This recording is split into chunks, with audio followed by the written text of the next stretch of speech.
என்னையா copy அடிக்கிறவங்கிட்டே copy அடிக்கிறீங்க? அடா பாவி, பிள்ளையார் சொல்லிய கூட காப்பி அடிக்கிறானே.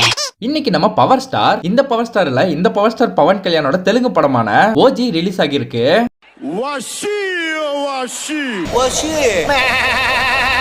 படம் வேற தரமான அடி வாங்கிட்டு இருக்கு போல. ஏன்னா அதுக்கு ஒரே காரணம், இதுவும் ஃபேன் பாய் சம்பவமாமா. படத்தை பொறிச்சு எடுக்கணும்னா சொல்லுங்க, நாளைக்கே தூக்கிடலாம். அதாவது எடுக்கிறது கேங்ஸ்டர் படம்னா சீன்ஸ் எல்லாம் சுட்டு எடுக்கிறீங்களா, பரவாயில்ல. ஏன்னா உங்களுக்கு வேற வழி இல்ல. ஏன்னா எல்லா படத்துலயும் ஒரே கதை தான். ஒரு காலத்துல கேங்ஸ்டரா இருந்தா இப்ப குடும்பத்தோட சந்தோஷமா இருந்துட்டு திரும்ப கேங்ஸ்டரா கம்பேக் கொடுக்கறான். இந்த கதை தானே. எப்படி சார் என் கண்ணிலே படம் பார்த்தேன் சார். இந்த ஒரு டெம்ப்ளேட்டை வச்சுக்கிட்டு தான் ஆளாளுக்கு உறிஞ்சு இழுத்துக்கிட்டு கிடக்குறாங்க. என்ன டூபா ஒரு வெள்ளம் காட்டுறீங்க நீங்க. மூவி ரிலீஸ்க்கு முன்னாடி நம்ம லோகேஷ் அண்ணாவோ அண்ணினாவோ மியூசிக் ஒர்க் முடிஞ்சதும் இந்த மாதிரி ஒரு போஸ்டர் ஷேர் பண்ணுவாங்க. இதுல ஒண்ணும் குறைச்சல. ஆனா இப்போ ஓஜி படம் ரிலீஸ்க்கு முன்னாடி அதே டெய்லர் அதே வாடகைங்கிற மாதிரி நம்ம தமன்னையாவும் இந்த வேலையை பார்த்துட்டு இருக்காரு. என்ன இதெல்லாம் எஜமான் நமக்கு தான் வரல, விட்டுடுங்க. இத பார்த்ததுமே லோக்கினா ஃபேன்ஸ் யாருக்கும் ஒண்ணுமே விளங்கல. ஆனா சிலருக்கு நம்மள கலாய்க்கறாங்களோன்னு சந்தேகம்லாம் வந்துச்சு.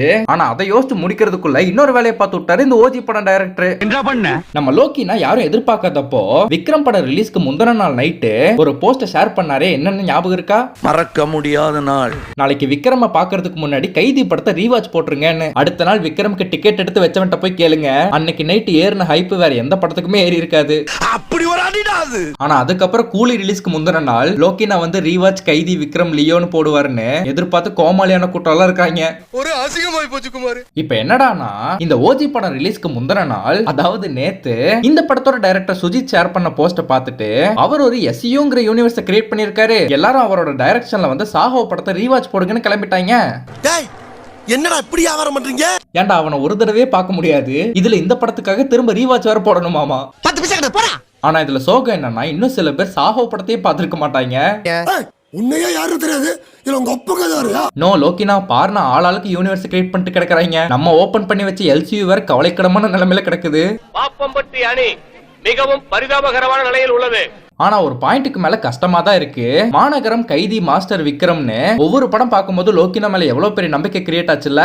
நீ வேறயா, நீ வேறயா. அப்கோர்ஸ் இப்பவும் அந்த நம்பிக்கை உடையல தான். ஆனா ஒரு தரமான கம்பேக் கொடுக்கற வரைக்கும் கலாய்க்கிறதுக்குனே கூலி எடுத்து கொடுத்துட்டு போயிருக்காரு. எனக்கு ஆத்திர அடங்கலங்க. ஆனா எப்படி பாருங்களேன், அழகா கைதிட்டு எடுத்துட்டு போயிருப்பாரு. அவரை போய் வாங்க தம்பி எங்களுக்கு படம் பண்ணி கொடுங்கன்னு கூப்பிட்டு தலைவர் ஒருத்தனோட கரியரே க்ளோஸ் பண்ணி விட்டாரு. நீதானா ஊத்துனா எரிஞ்சு சாப்பிடா போச்சு. இப்ப வேற லோக்கினோட கைதி 2 டிராப்னு பொருளி போயிட்டு இருக்கு. ஆனா எனக்கு தெரிஞ்ச அவ்வளவு பெரிய ஹைப் இருக்கிற படத்தை எவனாவது டிராப் பண்ணுவான்னு தான் தோணுச்சு.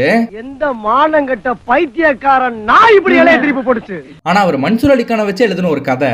இப்ப அந்த கதையை மையமா வச்சு 2 பெரிய ஹீரோவோட படம் வந்து ஒரு யூனிவர்ஸாவே கிரியேட் ஆகியிருக்கப்போ அவ்வளவு அசால்ட்டா எடுத்துற முடியுமா? அப்படி நீங்களா புரிஞ்சு தொழில பிக்கப் பண்ண பாருங்கடா. இதுல வேற ஒண்ணும் இல்லாத கூலிலேயே 1008 டீடைலிங்க பாக்குறாங்கிறப்போ இந்த படத்துக்கு எவ்வளவு கிரியேட்டிவ் ஸ்பேஸ் தேவைப்படும். அதுக்கு தான் டைம் ஆகுதுன்னு நினைக்கிறேன்.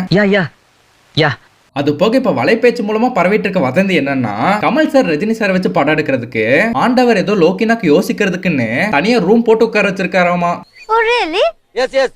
சரி, இந்த வீடியோ உங்களுக்கு பிடிச்சிருந்தா லைக் பண்ணுங்க, பிடிக்கலன்னா கமெண்ட்ல கூட கழுவி ஊத்துங்க. ஆனா சப்ஸ்கிரைப் பண்ண மறந்துடாதீங்கடா பேர பசங்களா. உங்க பொண்ணான கையை கொண்டு அந்த பெல்லில தட்டிருங்க.